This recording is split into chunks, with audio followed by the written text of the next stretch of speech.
Le Burkina Faso règle ses comptes avec les années Compaoré. Un procès très attendu s'ouvre ce matin à Ouagadougou, celui de la répression lors de l'insurrection d'octobre 2014, soulèvement qui avait abouti à la chute de Blaise Compaoré.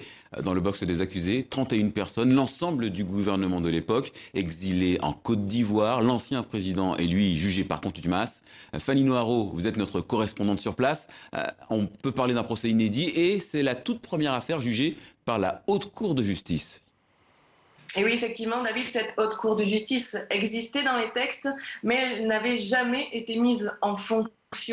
Cela fait tout juste 2 ans qu'elle a repris du service et donc elle va juger spécifiquement les chefs d'État ou membres du gouvernement lorsqu'ils ont commis des crimes ou délits dans l'exercice de leurs fonctions.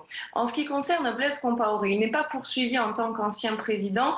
Les chefs d'accusation n'entraient pas dans les critères. En revanche, c'est en sa qualité d'ancien ministre de la Défense qu'il est poursuivi, un poste qu'il occupait en plus d'être président au moment des faits. Vous l'avez dit, il ne sera pas présent au procès, il vit en exil en Côte d'Ivoire.